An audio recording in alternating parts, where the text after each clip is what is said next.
Hello, athletes and fans of bodybuilding. Tarek Elgindi with the Mr. Olympia. We are going to review the Texas Pro. It's been an amazing event. Andrew Jack versus Hunter Labrada. Classic physique, Jae-Hoon Park. He wins the classic. And in my opinion, this guy has always been great. We're also going to talk about figure. We're going to talk about bikini. I brought the top guns of Olympia TV. I'm going to start with my original host. He is the 2000 Mr. USA's. He is the Arnold Classic Master of Ceremony. He is the Mr. Olympia Master of Ceremony. He's the athlete's representative, and you know him well as the voice of bodybuilding. Bob Ciccarello. How are you, Bob? What's up, Tarek? Hello, ladies. Well, Bob, thank you so much for joining us. We're going to get down here to bodybuilding. Hunter Labrada versus Andrew Jack, and I want you to dissect what happened in detail. So if you're now tuning in to Olympia TV, you got to wait until we dissect Hunter Labrada and Andrew Jack. We're also going to talk about everybody else. I'm also bringing here, she is the host, one of the hosts of FemFlex Friday. She's an Olympian. She's a great figure competitor, Wendy Fortino. How are you, Wendy? I'm awesome. I just finished working out. I'm kind of gross, but I'm here for this. I am so here. Wendy, Jessica Padilla wins the figure. You're going to dissect that. You're going to talk about it. We brought the top guns here, and in women's physique, in bikini, and also all the female categories, none other than herself, the Fit Rock star Isabel Terrell here. She has no fear to lay down everything on the line. No pressure. No pressure. Now, folks, I have the comments here. I could be mistaken. Oh, look, we have here Olympia Physique Champion joining us. Natalia Coelho, she's in the house. Orkulio is in the house. Let's go, Andrew. We have Oleg from Russia, I'm assuming. We have Abdar. We have Nepar. Rafael Souza, the Brazilians. I'm getting some reports. I could be 100% wrong here, but I'm getting some reports that Andrew Jack has won the bodybuilding. Can anybody confirm that? Need some confirmation. The confirmation. I'm getting some early. He did win. He did win. Okay. It looks like Andrew Jack has won the bodybuilding. Ooh, man. So, we are now going to talk about this guy, Andrew Jack. He is incredible, Bob. His physique is genetic. He's the genetic freak. You know bodybuilding better than anybody. Talk to me about Andrew Jack. And also let me know, is this his best performance ever? Was this a convincing victory? Was it close? I want you to lose some followers. As always, Tarek, my friend, I'm going to gain followers that I often do. And the dinosaurs will be pouring in no matter what I say. So Andrew Jack is a tremendous new talent, came on the scene just a few years ago and has really taken the bodybuilding industry by storm. But you can see, listen, he's 6'2", got to be about a 280-pound range, but he's got a slim waist. He's not really missing a whole lot. He's a little bit of thickness from the side, not that uncommon with a guy who's over 6 feet tall. But you can see he brought his best. I mean, this might be arguably his best conditioning. That midsection, I believe, is what won him the show. In the early pictures that I saw some video, but mostly pictures. I'm clearly not there in Texas. What I saw was that Hunter was kind of hanging on, but it looked like he might have been glossing over towards the end of prejudging. Don't know what happened there tonight, but the judges are always looking, as you well know, my friend. And the midsection seemed to be of interest in what Hunter was bringing to the table, and that it's not so much that it was out of control, as that he wasn't controlling it enough. Maybe he was laboring in his posing, breathing, could have been any protocol that he was using to carb up perhaps or anything like that. But the midsection seemed to be at issue for him a little bit. That could have been just enough, Tarek, to put Andrew Jack in the winner's circle and back to the Olympia. When you talk about the midsection, Bob, I want you to communicate with us. This was not present in Tampa. The midsection was not a problem in Tampa. No. So is that something that we should not be worried about going into the Mr. Olympia? Well, there's exactly what I'm talking about right there. The front double bye, which you can see he was probably in a little bit better condition in Tampa when he first started, I should say. He looked very comparable to Tampa. Thought this might be another great version of Hunter in comparison. But as the prejudging wore on, at least from what I could see from my perspective, it did seem like he was spilling over a little bit. He was glossing over. Kind of said they had a handle on that at Tampa, and maybe they did. Listen, they could have just been experimenting a little bit. Listen, this is not a bad move for Hunter either way, okay? This is exactly what he needed and exactly what we talked about, Tarek, when we had Hunter on as a guest. He needs more mileage, okay? He needs more time on stage. He needs to be able to experiment. They may have tried something here that they says, let's push it a little bit. Maybe they pushed it a little bit too much, but he's already qualified. Of course, he wanted to win, but win, lose, or draw, and it clearly looks like he was in second place here to Jack. This was a good move for Hunter. Not the best Hunter we've seen, but he might dial it in for the Olympia. Wendy Fortino, Hunter versus Andrew Jack. Do you believe Andrew Jack is one of the biggest genetic freaks we have in bodybuilding? I do. I feel like with Andrew Jack, it's always about like, the, shoulda, coulda, woulda, or the what if, and, potential. And Flex Wheeler said this before, but I mean, potential is just potential. You don't know until you see someone on stage. And I do feel like Andrew Jack is starting to really grow into such a complete bodybuilder. It's crazy to think of how new he still is to the game. I have always thought that Hunter had one of the most aesthetic physiques. And I agree with Bob when it comes to the midsection. I did see in prejudging, there were a couple times when he posed, I think this is how he posed in Chicago, where he does almost like a vacuum. And it looks so impressive when he sucks his stomach in, and you can see Hunter's, midsection have this like shape to it, and he lost a little bit of that control. But when he does that specific front pose, front double bicep Hunter, it makes his whole front double bicep look so incredible. He lost control of that a little bit, and I think that Andrew Jack caught him slipping, and look how amazing Andrew Jack looks in the center. Andrew Jack, his muscles are starting to look fuller and rounder. It's like I said, it's hard to believe how new he still is, but you're starting to see this evolution of his body take shape, and it's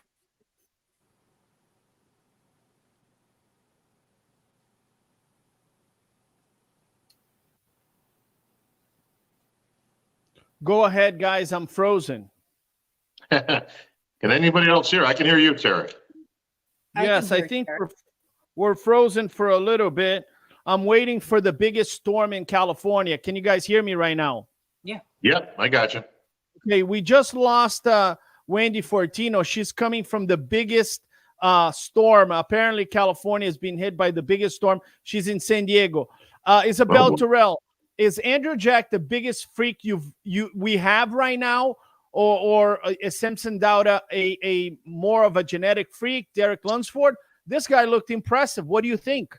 Well, I mean, look, Andrew is a genetic freak, but to answer your question, Samson Dauda by far is a bigger genetic freak, in my opinion. Bob? I liked what Andrew brought. I thought that, again, this morning looking at prejudging, I was watching, I thought that, Hunter was pretty good, but then towards the end, he started sweating and he started losing it. So that's, he dominated Andrew in some poses. But again, I'm happy to see that Andrew won, well-deserved. I think, what is this, his second time, winning the Battle of Texas, or the Texas Pro, I mean? Well, no, yeah, I think he's a two-time champion. Bob, is Andrew Jack top 5 at the Olympia with this physique? That is a great question, Tarek. Is he top 5? Well, we review the top 5. That's a tall order. Okay, I'm going to take Big Ramy out. I firmly believe I don't think we're going to see him competing this year, so I'm just going to take him out for the sake of this conversation. You've got the champion himself. You've got Derek Lunsford. That's 2. You've got Brandon Curry. You've got Nick Walker. That's 4 right there that Andrew would have to get by, which is a pretty tall order for him at this point in his career. I still think he needs a little bit of thickness to his physique, again, especially in those side poses. That's where the shorter guys are going to have the advantage. But he has made improvement, and that's the name of the game, Tarek. If he can bring this plus just a little bit more fullness without losing that edge to the Olympia, he would certainly be knocking on the door. But he's going to have to knock over some pretty big physiques to get there. And I didn't even mention Sampson in there. So that's 5 right there that he's got to get by. Bob, where did he place? Was he 7th, 8th? Yeah, he was somewhere in that range, if I remember correctly, but he wasn't far off. Listen, he's a tremendous physique and a big guy. But you got some names coming into this thing again, like the 5 I just mentioned. And then you got guys like Regan Grimes who really made some great progress that you just saw the other day.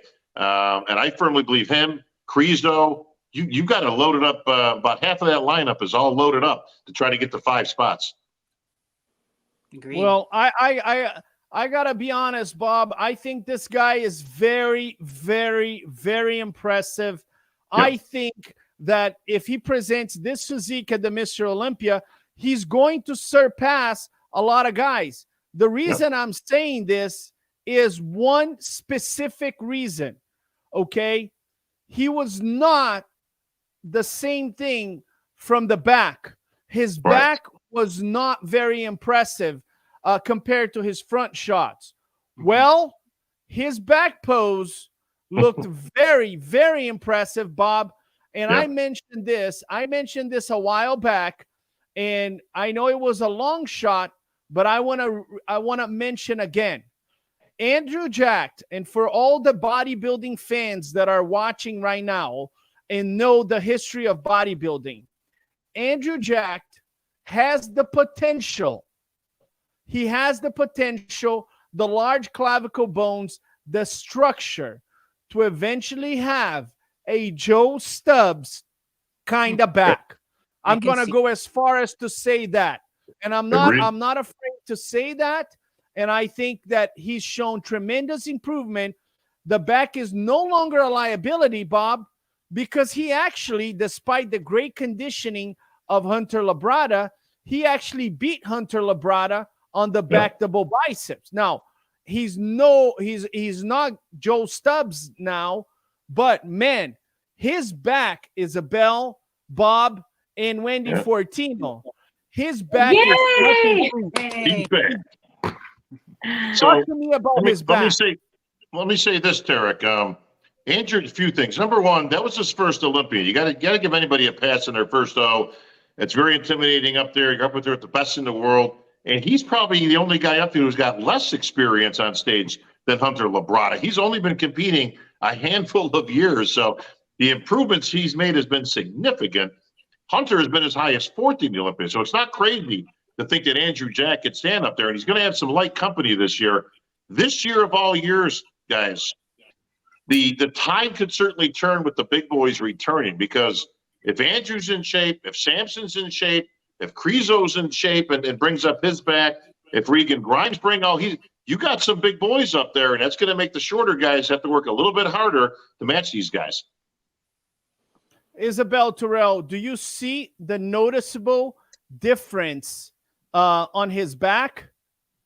Absolutely, especially in his hamstrings, because I think last year that was an issue too, that he didn't have much hamstrings going on. But yeah, Psycho, obviously, I know he's been training with him. They've done some great improvements in the back, the detail, the thickness. Yeah, he's very impressive. I mean, could he be in the top 5 at the Olympia? I think so. I mean, he could be a wild card. My wild card for the Olympia is Regan. Yeah. Wendy Fortino, I know Regan Grimes is good looking. I know he's made much improvement, but let me put you in a position where you have no choice but to lose followers.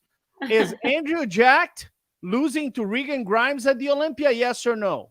No. I'm actually looking at Andrew from the Olympia. He took 8th at the Olympia, and his back already, just from the Olympia to now, has improved so much.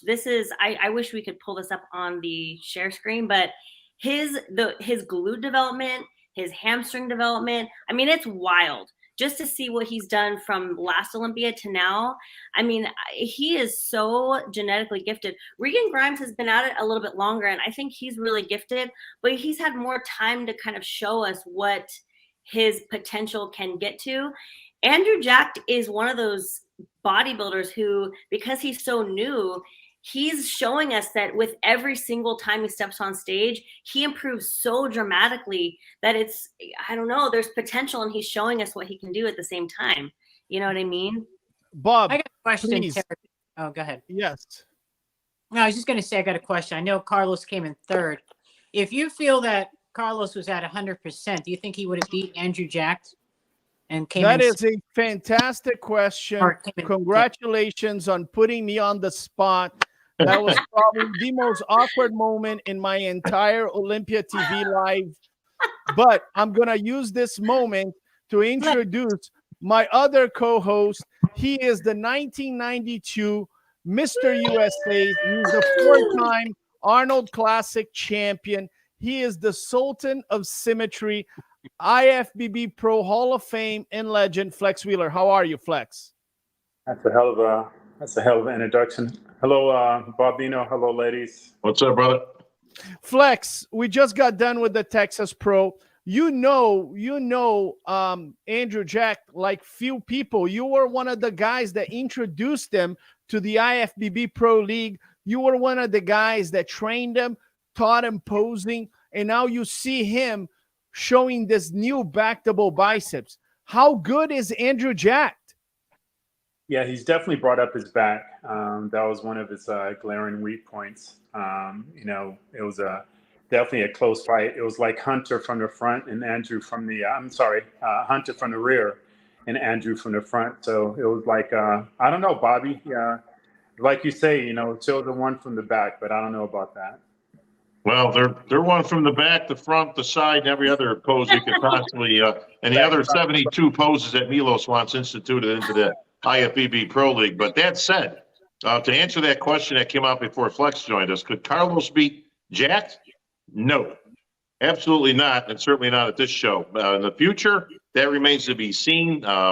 If Carlos did, I haven't seen the official results. If he took third, he squeaked by in third because he was actually fighting for third or fourth. I thought the other guy actually was probably a little sharper. But Carlos has tremendous potential, but it's exactly what we talked about right here on this show. He's still soft. He didn't come in nearly in the condition he needed to come in. At this level, he's going to have to sharpen it up. It looks like he could have dropped another, 6-7 pounds to have gotten himself in the condition. But the most glaring weakness that we saw out of the pictures that I saw in the video was his back. Carlos has got to shift his attention. He should never squat again in his life.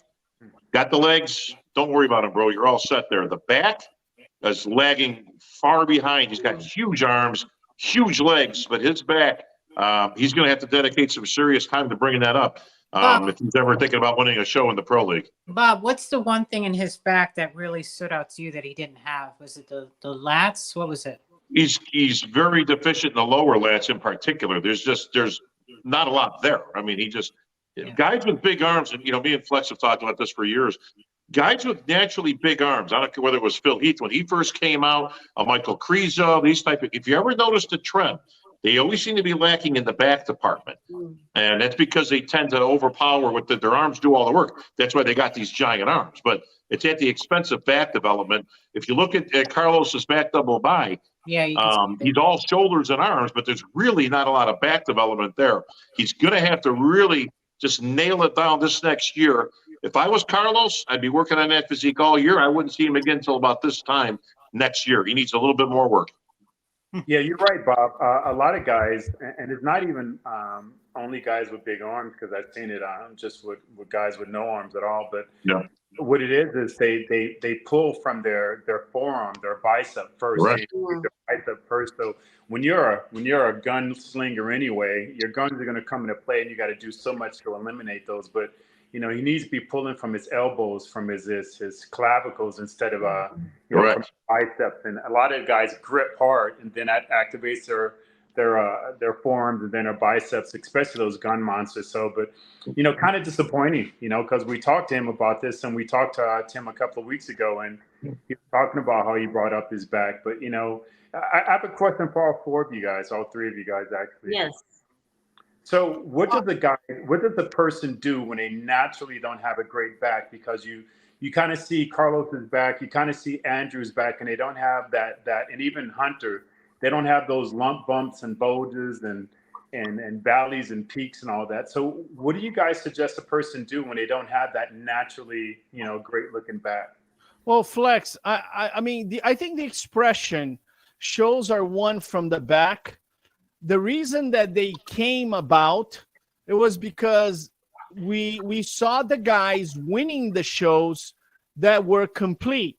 And the last body part for a great bodybuilder to have most of the times is the back. We grow up watching and working out our arms, our chest, legs. We see them. And then as a bodybuilder, it takes you a long time for you to get to notice your back. And like Bob said, we see IFBB pros, they have these huge arms, huge forearms, because they still have not found the muscle-mind connection to make their back great. So the most popular lagging body part in bodybuilding is the back. So if you have a back like Derek Lunsford, you're going to surpass a lot of these guys. I mean, look, we're talking about Samson Dauda, incredible bodybuilder, pretty flawless guy like Isabel Terrell said. What is his weakness? His back.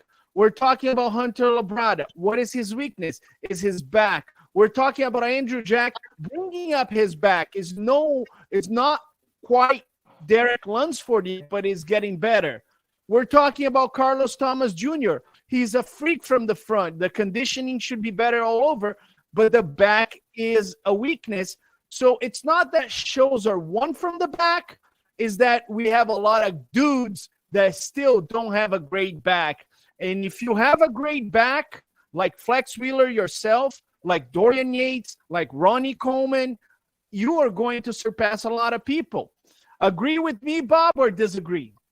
Absolutely. But you know what? That's some very spot-on analysis, as always, Derek. But guess who's not deficient in back? Derek Lunsford. Mm-hmm. Okay? Let me tell you something. He's going to smoke all these guys if they don't start, paying attention and getting that mind-muscle connection, as Flex refers to, and to bringing up those backs, because that kid has got a back that beats them all. And when I said that a couple of years ago, that when he won the 212, that he had the best back in the entire show, I didn't mean just the 212. I meant any division. That included over Bumstead, and that included over the Open winner at the time, which was Big Ramy. So Derek Lunsford right now is going to be that guy to beat. Samson, again, if he comes at 100%, he's going to be close. But these are the guys that you got to match up there on that Olympia stage to get into that elusive top six positioning. And like I said, you can't be missing a major body part like that at the Olympia level. It's just not going to get you up there. I want to ask you, Bob, because you're all about the training stuff. Going back to Flex's question, don't you think that maybe the training style, whatever they're doing, isn't working, and they should try something different? I have a specific question, just like along the same lines, Isabel. I was going to ask Flex and Bob this question, but I think that there's a lot of people, a lot of bodybuilders just in all the divisions who feel like they're falling behind. And the best way to catch up is to go to the gym and pile on all the weight and lift as heavy as possible. And I think that could be what is causing some of the detail and 3D pop to be missing in the back. I feel like potentially, this is just my observation, my opinion, but I feel like if you go to the gym and you feel like you're falling behind, you need to build a back, right? You pile on the weights and you try to throw yourself through all these heavy lifts. And from what I see of Bob's training and Flex's training, Chris Cormier's training, all the greats, I see there's a lot of mind-muscle connection and a lot of squeezing, a lot of detail work, and that takes, precision and accuracy. Would you guys agree with that? I mean, is that maybe have something to do with it? I have to agree, but I'm going to tell you, Chris Cormier, we just shot an episode of Primetime Muscle, and Chris Cormier said You know, Flex and I were very competitive. A lot of times I felt like I had some body parts that were better than Flex, but Flex always had a better back double biceps than me. And that was a critical point. Guys, I have a quick announcement here. You guys are not going to believe this, but one of the pioneers of bodybuilding is back at the Mr. Olympia. If you did not purchase supplements from this store, chances are you're not a true bodybuilder. They are back. I just want to throw in a quick video and announce that this pioneer of bodybuilding, this huge sponsor, is back. Here we go. There aren't a lot of pre-workouts out there that are designed for that cross-functional athlete. So when you begin training, you need energy, and that's why we've included caffeine anhydrous. In phase 2, your body's demanding ATP. So we've included creatine, HCl, and once you're moving, we want to keep it that way. So we've added FitNox to improve performance. We're really dedicated to providing pre-workout. GNC is back. And three-time champion. GNC is back with us. Let me just put a pause on the video right there. That's Bob's old company. That's right. I just want to say we just got the announcement that GNC is back with the Mr. Olympia. Welcome back, GNC. You guys are the pioneers. Isabel Terrell, going back to what Wendy Fortino was talking about back, is that the same problem in female bodybuilding? Is that the same problem in women's physique? I don't think in women's physique, no. I think in women's bodybuilding, I think they're not training hard enough and dieting hard enough. No offense to my girls. Because a lot of them are not in the shape they should be in and they're missing certain things. But in women's physique, absolutely not, because those girls are shredded. They're in great condition. I mean, like this show right here, it was a very close call between Ivy and Alessia, the classical queen. But no, I don't think that's the problem. Women's bodybuilding, I think it's more of a diet thing and just not training hard enough. Bob, I'm really interested in hearing your answer, what the ladies answered, and then I have my input that I want to throw in here. But you're younger than me, so age trumps beauty there. I appreciate that, brother man. So first of all, congratulations, and great to see GNC back. Flex, as you remember, that was my first company I actually signed with when I turned pro. So great to have GNC back on board. That said, I honestly believe that the training techniques and the leverage machines in particular are responsible for the lack of back. What you're not seeing these days that you saw with guys like Flex and Sean and Chris and all these greats from back in the day was we didn't have a lot of those leverage machines. Okay, you use pretty much the basics. You know, we grew up in relatively modern times, so we did have some damn good equipment out there. But they weren't as leverage based. And what you're seeing is every time you see a video of somebody, they've got 6-7 plates on a side. And they're just horsing this weight in it, but it's all arms and it's too heavy. They can't actually get the separation and that detail out of the back that you're going to get with a dumbbell row, that you're going to get with a T-bar row, those famous T-bars that Ronnie was doing, those type of exercises. We paid a lot of attention to detail. And if anybody ever saw those old videos, which are now absolutely fantastic to watch, of Charles Glass training Flex Wheeler at Gold's Gym. Charles was a master and still is of taking a physique that's advanced and making it even more advanced by varying up the techniques, the angles. That's what he does. He invents different ways to hit the back from different angles. And I don't think you're seeing that with these guys because it's ego driven and it's just nice to put 4 or 5 plates on a machine on each side and it looks impressive, but it's not leading to a better back. I think all of you guys are right. Absolutely all of you guys are right. And here's why I'm saying that. Guys are just going too heavy. When you do that, you don't have that mind muscle connection. You're not concentrating on contracting. You're just concentrating on moving. Listen, everybody ain't Ronnie Coleman. Sorry. Everybody ain't going to be able to do that heavy ass weight and build it back like him. Here's the other thing. Hereditally and genetically, if you don't have that type of carving in your back, ain't nothing you can do about it. So first and foremost, you need to understand what are your strengths and your weaknesses in your back. For me, I knew I was never going to be super wide, so I concentrated on detail and intermuscular separation.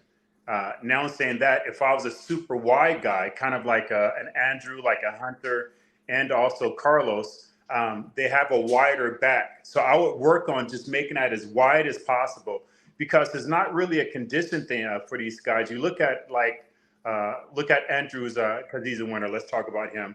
Look at his condition and everything from the front. He's dialed in. It's just some people just don't have that ability to have a super, super shredded back. Listen, my back was always shredded.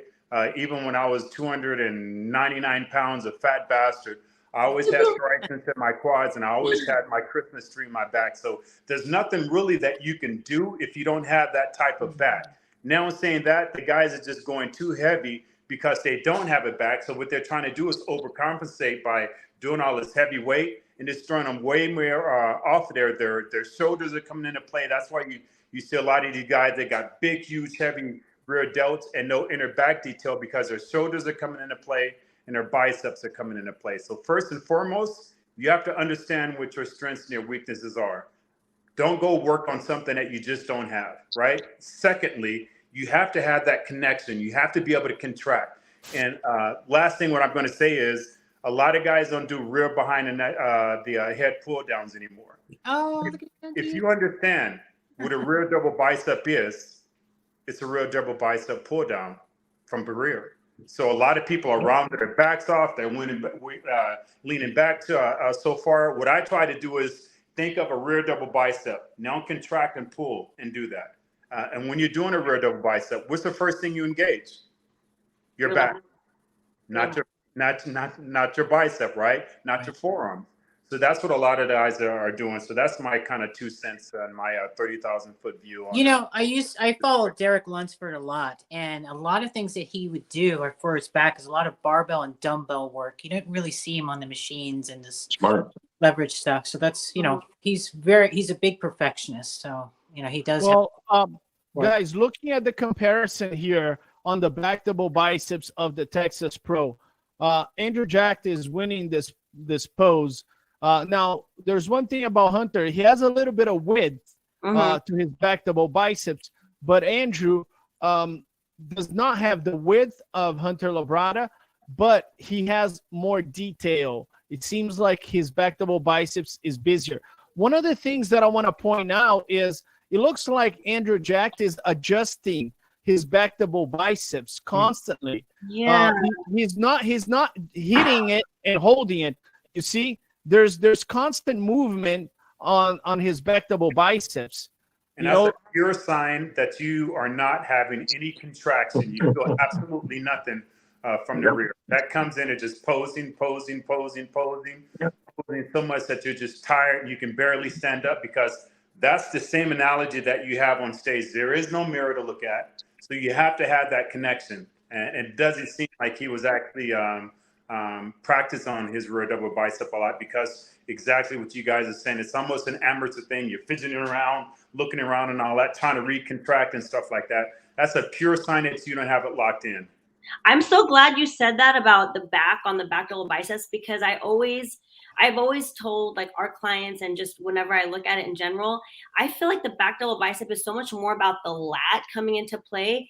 And when you look at Hunter being wider than Andrew Jack, I actually feel like if Andrew Jack like pulled his lat into it more, he would look wider. But again, that's based off of what Flex was saying, right? And I don't know, maybe that would give him a little bit more width if he pulled his back into it more. Can I say something? I know we're all throwing this on Andrew Jack. He had really great back and everything, but if you look at Hunter when he's doing the rear double biceps, he actually has, in my opinion, more detail on the lower back versus an Andrew Jack. You can see the Christmas tree and the fibers going on there. I just wanted to mention that because I was impressed with that. I told Bob earlier, I was like, damn, Hunter looks great, but of course Bob was like, it's Andrew Jack's game, which obviously it was. Because he's prettier and he's a little bit leaner. But, I was somewhat kind of disappointed in Hunter. I'm going to call him privately. But if you looked at some of his, and this happens all the time, too often, you look at his pictures and his videos going into the show, he was shredded, especially like his last photos. That was not the same guy on stage. He was bloated. It seemed like he was really bloated. in his stomach area. It seems like his legs were washed out from that deep striation he had. And definitely the Christmas tree and everything that he was showing before was not there. I think if he would have demonstrated that same physique that he had a few days out from the show, it would have been a whole different story for him. Hey, Bob, I'm going to make a statement here. These guys' back lat spread here, they need to improve their back lat spread, because if they don't, they're going to have a very hard time against Hadi Choopan, Derek Lunsford, even Simpson Dauda and Nick Walker. On the back here, they're going to have a problem with some of the top guys. Do you agree or disagree? Well, yeah, these two guys, with all due respect, are not beating the guys you just mentioned, because they are at a different level. And that's why they are probably the top guys. And then you got to throw Brandon Curry into that. He is a former Mr. Olympia winner. You always got to keep him in the mix, because there's nobody else in that stage who's won the Olympia. So that crew, along with, again, Michael Krizo, who shows a lot of promise, and again, Regan Grimes, who I think people are going to see a different Regan. We haven't seen him in a little bit now. He's been working on that physique smartly. He's going to be in a couple of the overseas shows to qualify. He's going to do it very easily. But the improvements he's made is going to put him up there also. Yeah, listen, this is what separates the top 3-4 people in the world. And it's a small differential. Flex, just before you got on, actually, I made a comment as to why I thought Hunter might be off. They may have used this as a experimental. Maybe they tried a different method to fill out. Maybe it didn't quite go the way they wanted to, but he was kind of in the clear, as he's already got the Olympia qualification. So I think this was a win-win for Hunter either way. If they figured out something that doesn't work, great. Don't do it at the Olympia. And if they figured out what does work by their Tampa Bay win, then great, bring that to the Olympia. But I think either way, Hunter, I think this was a great move for Hunter to get a little bit more stage time under his feet. And guys, just looking at this picture, I love how Hunter hits this pose. I'm not a huge fan of how Andrew Jack hits this pose. I think, I would try something else. And, look at the mass on Carlos Thomas Jr. He's got all the mass. It's almost like he could face up against the top guys in terms of mass, but man, he wasn't conditioned. Flex, is this a little bit of a slap on Carlos Thomas Jr.? Because he was confident. He thought he was going to win the show. He's going to look at the pictures and say, man, I should have done more cardio. Yeah, definitely. He should have done more something. And we talked so highly about him when he was on his show, about his potential. But, that's kind of why I said last week, I'm just sick of this potential crap. F potential. Bring it on stage and let it ride like that, because so many of these guys have so much potential and lackluster. But as far as Andrew's side tricep and Hunter's side tricep, it's because it's not only a side tricep pose. That's what people have to understand. No more than a front double bicep is a front bicep pose. It's a complete pose. So what Andrew is doing is he's hiding that he doesn't have as powerful as hamstrings as Hunter does, Carlos, and that's what you guys right. So it's him doing the best at what he has. I'm not sure, because we're looking at a still photo. So I don't know if the judges, like they normally do, they'll call for that mandatory side tricep, and then you can switch gears and go into your own. But that's simply what it is. That's what he's doing. Yeah, no. Can I say this real quick about this pose on Andrew Jack? One thing that stands out that he had like last year, he's got that cool like Kai green feathering the quad. So maybe he's trying to show that off as well. But yeah, he doesn't have much hamstrings too. But Flex, to your point, this was a smart play by AJ. Listen, that's one of Hunter's best poses, if not his best pose. Few people in the world can actually hit that pose next to Hunter. But this was a smart play by Jack, because he could not sit there and go toe-to-toe with a side tricep. As for Carlos, I mean, let's not throw the baby out with the bathwater either. He has tremendous potential.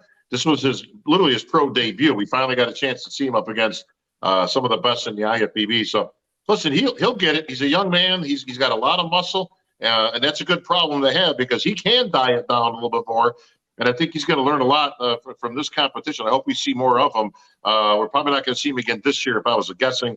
But clearly this will give him the impetus to come in sharper next show. So abdominals and thighs. this guy has some of the best abs and thighs, Andrew Jack. He's going to beat a lot of people on that pose. Yep. He's got, but one thing is at the Arnold Classic, Andrew Jack came in very conditioned, and he might have been just a little bit flat. Do you see, and maybe he lost some of the fullness on the chest. I'm going to ask all of you guys, did you think that his conditioning is very good, is not fantastic? Because from the back, maybe he was holding a little bit of water, but I don't think he lost any fullness around the physique. Or Bob, do you think he lost some fullness? You talking about right here at the show we're looking at? Yeah, correct. No, listen, he's pretty full there. He's listen, we got to keep things in context. Much like Hunter, these two guys collectively don't have a dozen shows between them, which is pretty impressive when you see where they're at. Andrew Jack is pretty much a novice when it comes to the years he has in an actual stage time. So he's still figuring it out, which is a pretty scary proposition when you consider when this guy finally gets it down and he continues to figure out where that balance is between coming in full and condition, and then he can't afford to come in and skinny out, kind of like Tony Freeman years ago. You got to come in full if you're that kind of height and you got that kind of width. And I'll tell you this, man, he's getting close to it. You might see the best version at the Olympia, and if he does, he's absolutely going to be in that first call out. Well, I'm excited. I think this was a great show. I have the results here, so I can tell you guys, winning the show, Andrew Jack earns his qualification for the Mr. Olympia. Now, looking at the scores here, we have Andrew Jack in first place, and then we have Hunter Labrada in second place, and then Carlos Thomas Jr. in third place. There's more pro shows out there.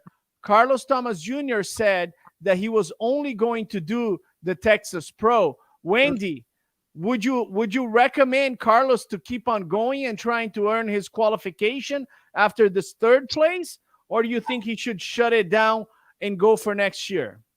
If I were him, I would be so excited to look at my stage shots and see how much he has such a complete physique, and he literally just needs to get more shredded. And I would do another show if I were him, because he's got such a complete physique. I mean, he has a nice wide back. You can see there's detail in there that with a little bit more conditioning will come out to play. He's got the arms, he has, nice small waist, and his quads are just popping out. If he can get just like a little bit more separation, get his midsection a little tighter, get some more detail in his back, he's going to win a show. So I would highly recommend, if he's watching this, Carlos, we want to see you back on the stage. Qualify for the O. Just do it. Hey, Isabel Terrell, I know you're behind the hype of Regan Grimes. I haven't heard you talk about a bodybuilder since you talked about Christina Mendoza at dinner. So if Carlos Thomas Jr. diets down, comes in shredded, does he beat your boy Regan Grimes? Ooh. Honestly, no. I mean, look, here's the thing, right? If I was Carlos, I know Bob said take a year off, which honestly is or take the time off the rest of the year and focus on next year. I agree with that, but at the same time, get some more shows underneath your belt. Why not? You're in shape. See if you can lose about 10 pounds. Do another show, and do your best. That's what I would say to him. Hey, Bob, you're shaking your head. Look at this guy's most muscular. If you look at his most muscular next to Andrew Jack, Hunter, he's out muscling them by a lot. Does he shut it down and go for next year, or does he beat Isabel Terrell's boy Regan Grimes?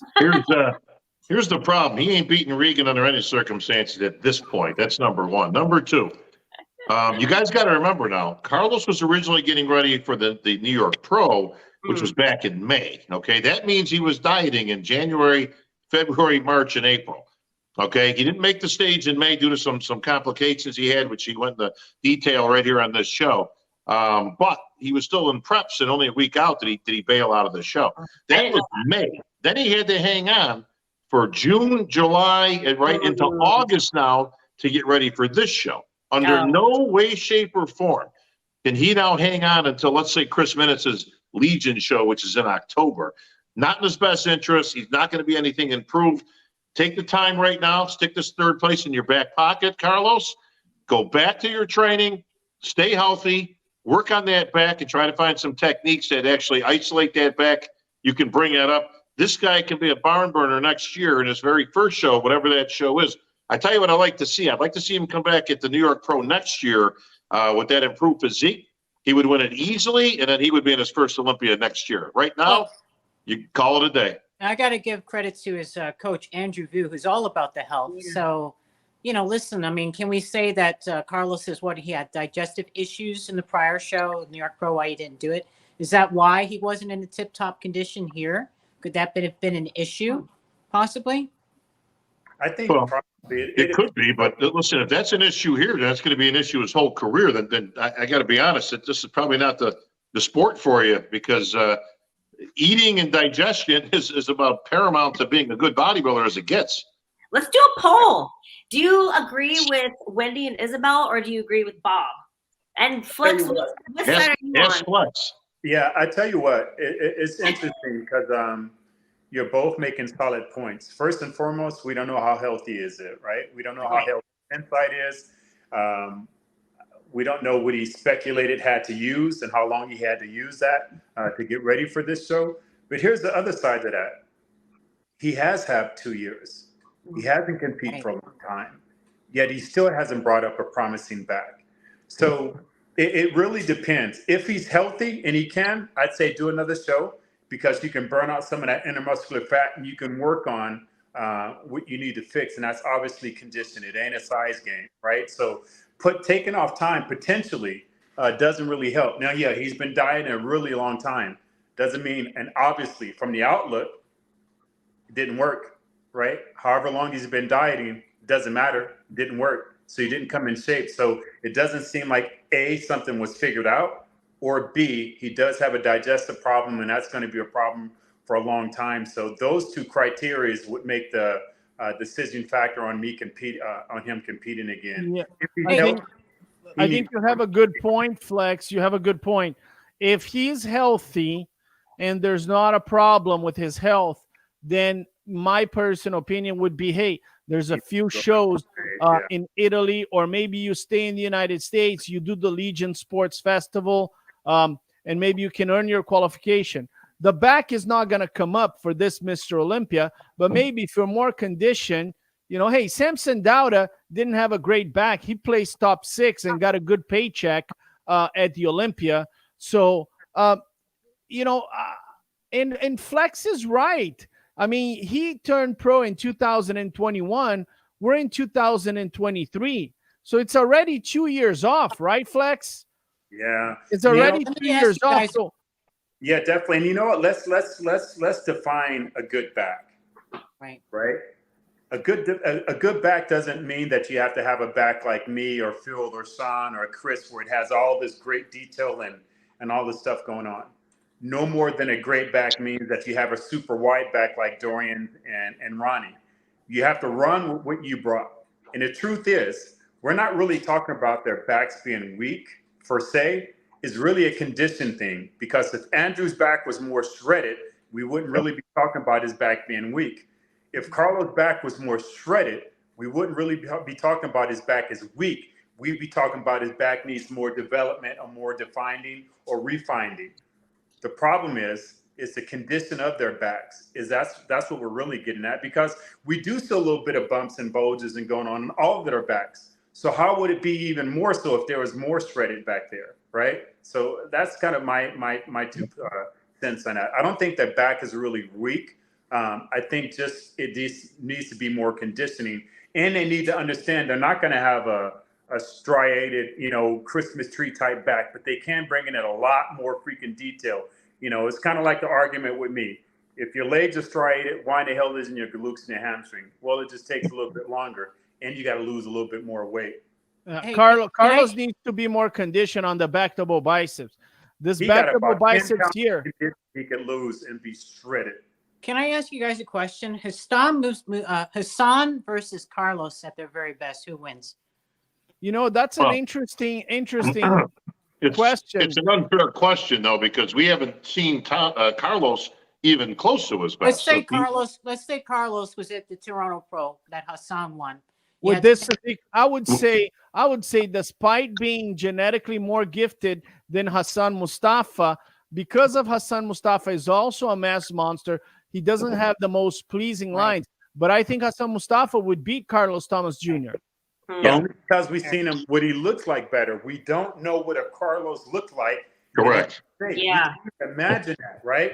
Because we've seen competitors that we couldn't imagine that they could ever look like that good, and then like, oh my God, right? So it's really like Bob said, that's almost impossible because I can't even like dream up how great Carlos could potentially look. But we had memories of looking at Mustafa. Sure.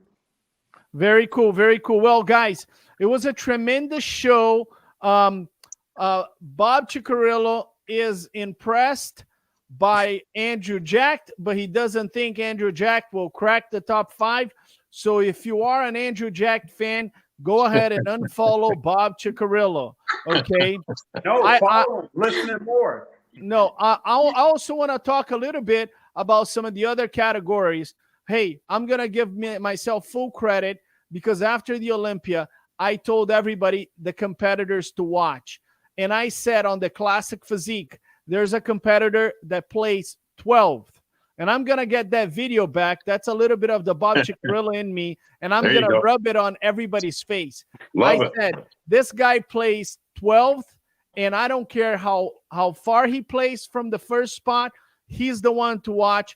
And his name was Jae-hoon Park, the guy from South Korea who won the classic physique show and beat your friend Logan Franklin, who was the favorite. He was the favorite to win the show. He's from Texas. He's great, good looking. He looks like Arnold Schwarzenegger in the making. But this guy from Korea came in and has overtaken everybody, including Robert Timms from Arizona. What do you have to say about this guy, Bob? Well, you got to give him full credit, man. He looks fantastic. He's not the biggest guy I've ever seen, but classic physique, you don't have to be the biggest guy. You just got to be the best. Big hats off to the top 3, man. I tell you, Logan Franklin, Robert Timms, and Jae-hoon. These guys were all very, very close and comparative. This is really a show I wish I was there in the front row to see these 3 next to each other, because I've heard various things. I've heard a lot of people from the Robert Timms camp saying he should have won. Clearly, Logan's very much a fan favorite. And right there from Texas, a lot of people thought he should have won. And a lot of people calling for this guy that they called it absolutely right, and that he's the rightful winner. But it had to be close in there in person between these top 3 in particular. And every one of them had their strong points. Every one of them had something to detract away. At the end of the day, we're going to see Jae-hoon on the Olympia stage. Isabel, do you like Jae-hoon Park? I do. I love his conditioning. It's beautiful. Again, like Bob said, he's not the biggest guy, but he brought all the tools. I mean, honestly, I'm not going to lie. I was shocked because I was watching, again, some of the prejudging, and it looked like Logan, it was very close. So I don't know what happened in Logan's camp over there, but no, I'm happy with the winner. He looks great. Good for him. Wendy, that's a hell of a back there. Do you like Jae-hoon Park? I do, but you know what really impresses me about him is his quad sweep and his chest just really stands out to me. I know we're talking about the back, but his chest is so round and so bubbly that when they're all standing next to each other from the front, his like upper body just really pops. And I notice, like, for classic physique and for the physique guys, when a guy walks on stage with a full chest, full anterior delts, it just makes them just stand out from the pack. And for him, that was something that really stood out to me. His back is awesome too. He has a lot of detail on his back. Flex, this guy probably was the most conditioned guy out of all the bodybuilders. I think he presented good conditioning. You know, classic.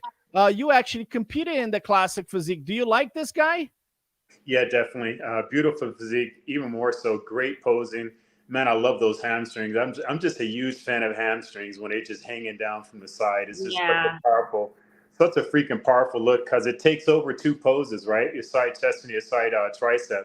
But I can't wait to see this guy on Olympic stage. I think he's going to do some damage, and I think the right person won. Okay, here we go. Bob, Keon Pearson wins the 212. What say you? I mean, this guy was the talk of the Friday. Keon Pearson, is this guy going to the Olympia with momentum?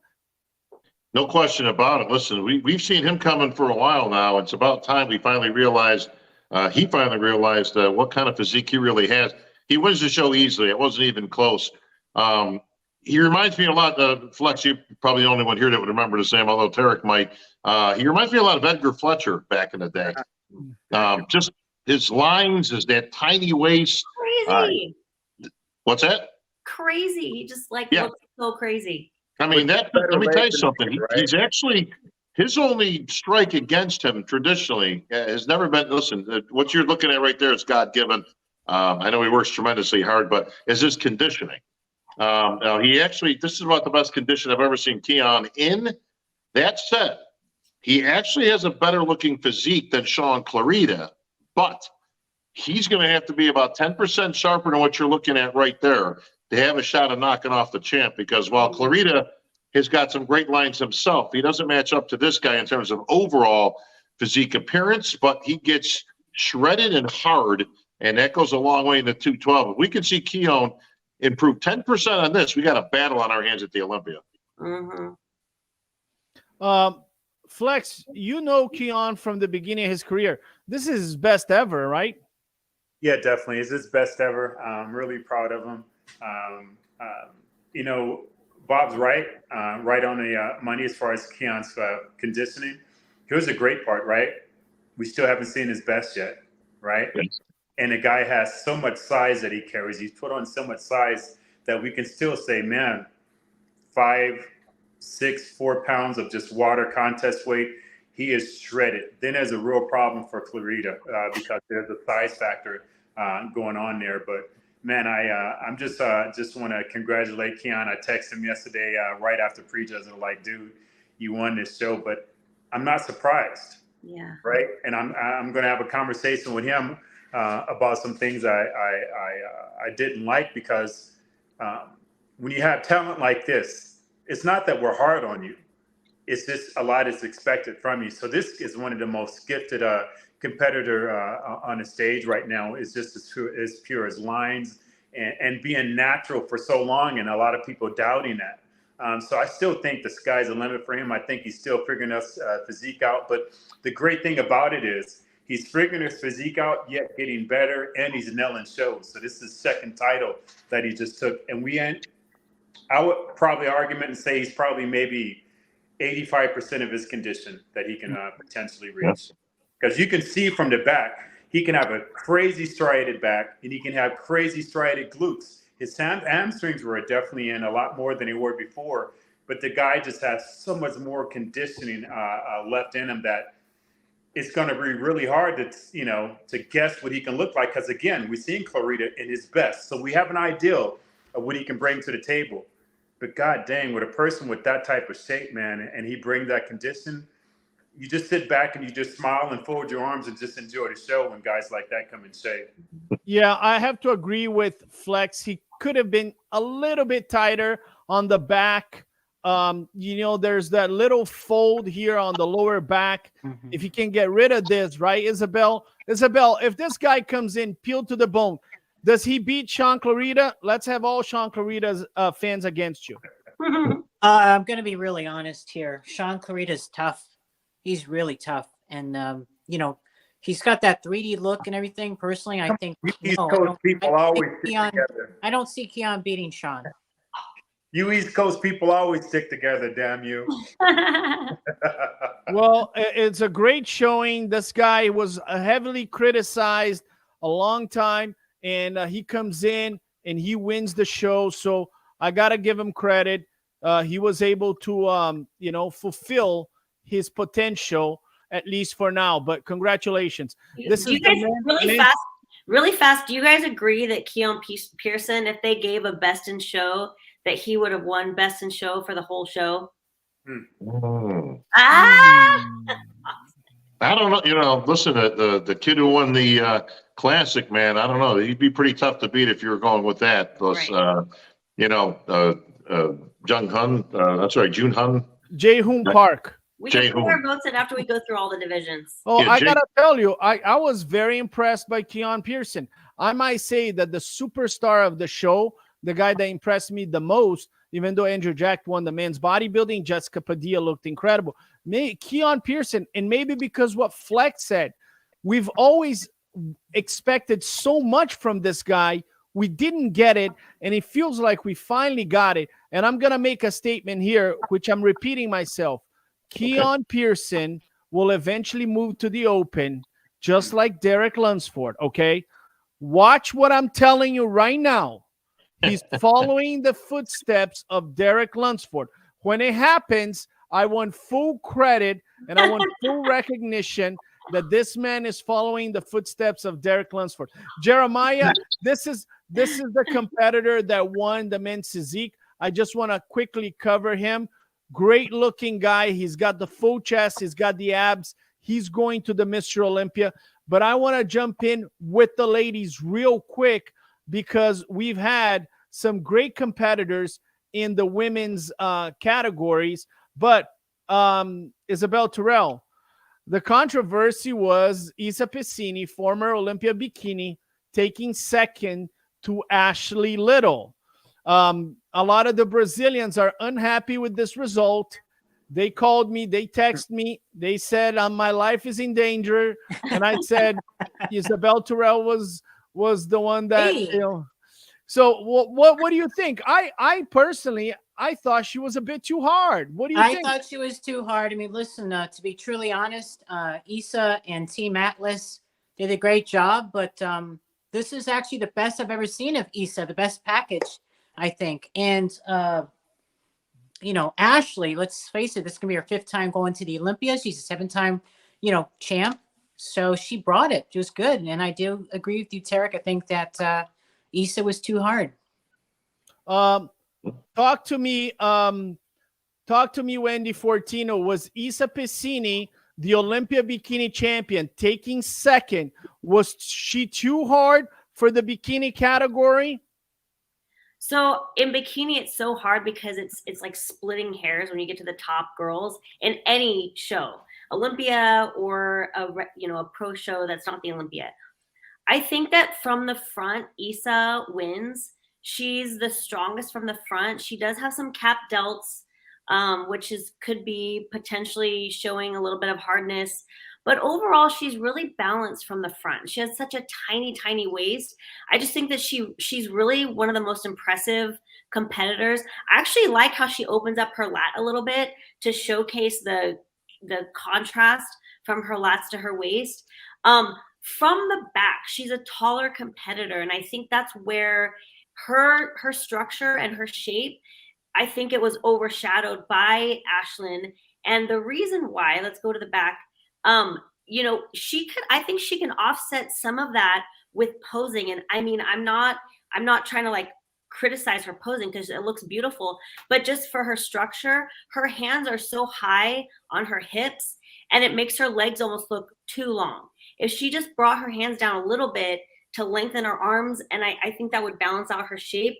But Ashlyn's full glutes without too much conditioning, I think, is what really, overpowered her. And this could have been really close. It could have been like a 1-point difference because really the two of them, they really are so close. But I had Issa winning from the front and Ashlyn winning from the back.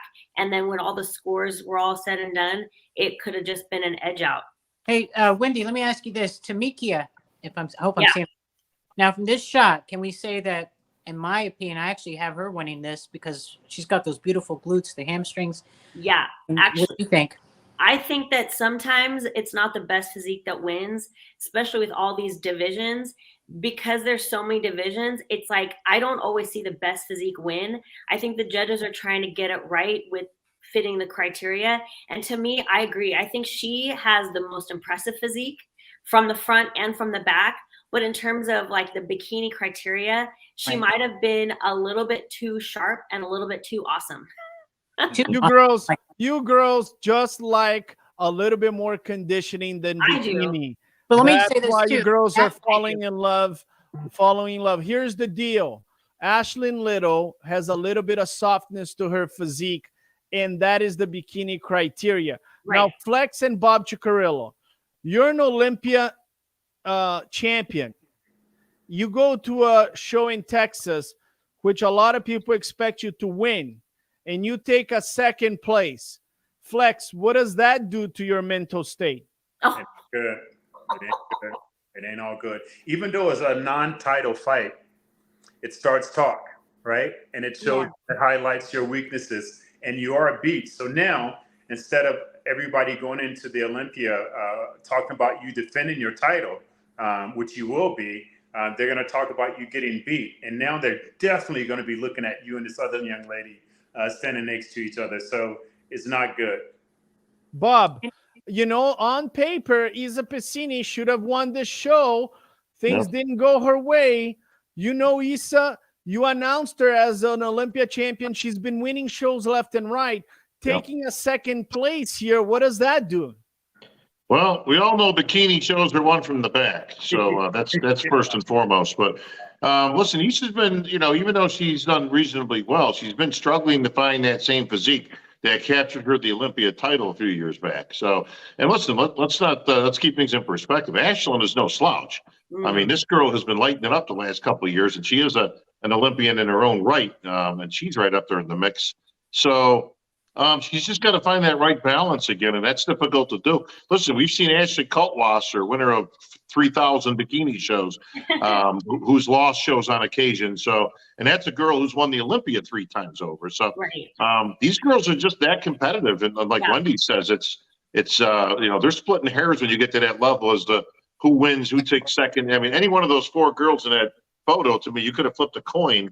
You know, this isn't me and Flex's forte when it comes to, you know, judging physique competitions. But, you know, congratulations to Ashlyn, and we'll see them both at the Olympia. Can I just say with Ashlyn, I think she's going to be a threat for the bikini. I mean, she just won the Tampa. So she wins Tampa, she wins Texas. She's making a statement. Congratulations, Ashlyn Little, making a statement, carrying a lot of momentum. Here we go. Jessica Padilla, top 2 in the world, going to the Masters Olympia. Wendy, this is your category. Wow. I mean, this might have been her best look. Yeah. Well, let me just say that as a fellow competitor in this division, if I see her name on a list, it like starts getting me to be nervous before the show. So I think when her name popped up on the list heading into the show, I think it had a lot of girls probably stressing out. I don't ever like to say that, you know, you're assuming that somebody's going to win going into the show. But when I saw her name on the list, I was like, okay, she's winning the show, but what's she going to show up looking like, right? And she has brought up her back. I didn't think that she could improve at all from the Olympia, but she got wider in the back somehow. I'm going to have to talk to her about that. What did she do? And it really brought her proportions more into balance from the back. I think her struggle when she was going toe-to-toe with Sid and even Lola at the Olympia was her proportions of her back to her waist to her glutes. She does have wide set shoulders, but she always struggled with the width on the back. And she came into the Texas and she showed us all that she can come in with some width. And so that really showcases her nice tiny waist. She's improved. So it's going to be a really interesting. I mean, I'm interested to see how she looks in Romania, but I'm also interested to see how she battles it out at the Olympia coming in November. Isabel, is this what, you know, she is definitely the favorite. People look at her name on the list. She's top 2 at the Mr. Olympia. She really came in and delivered, correct? Correct. If I see Jessica's name on a list, I already know who won. The show's over. Yeah. Just like Olympia. She's winning the Masters, hands down. She's amazing. Yeah, she's a standout. Okay, well, great performance. Jessica Padilla delivers probably one of the most powerful performances. Bob, this girl was not happy. She took second in Tampa. She purchased her ticket right after the announcement that she took second place in Tampa, and she said, there's no possible way I'm staying out of the Olympia. Ivy Rain, you Yep. said her name many times. What do you think of her performance? You know, I tell you what, if I had to give a most improved award out in this category, I'd give it to Ivy, because she has made such strides in the last 5 years in particular, but she has really just refined her physique, and she's really made herself a legitimate contender. And you can see from this photo right here, this is absolutely spot on. It's probably the best I've seen her. She'll be back at the Olympia again. Again, she's a veteran of the Olympia stage. So it's just good to see this type of talent at the Olympia, you know, where it's not just a foregone conclusion every time we get there as to who's going to win. She's a legitimate contender, will absolutely be in the top 5. Isabel, you know this category, Ivy Rain. I mean, she takes a hard second at the Olympia at Tampa, comes to Texas. Was she better in Texas?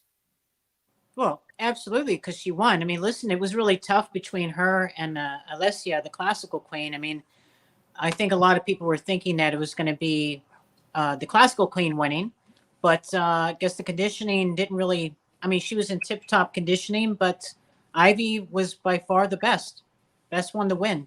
She has a better package, more complete, and she just, you know, she just pops everything about her. So congratulations to her. Now let's go to the last category, which is Bob Cicherillo's favorite. He was very, very adamant about introducing it to the IFBB Pro League, which is the wellness category. Let me get pictures of Marissa Andrew. Marissa Andrew, her sister, is actually competing. They both compete, Bob. I mean, that's gotta raise some tension in the family, especially two girls competing. Wendy, you know, do you think that when she competes against her sister, they have problems at home? You know, we talked about this before when we were talking about the Arnold.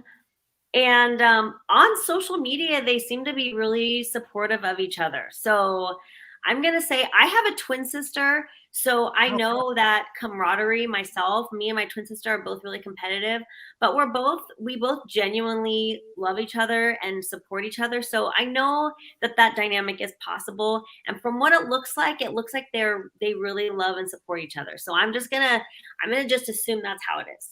Oh, that's yes. nice. Sunny's always talking about supporting her. Absolutely. 100%.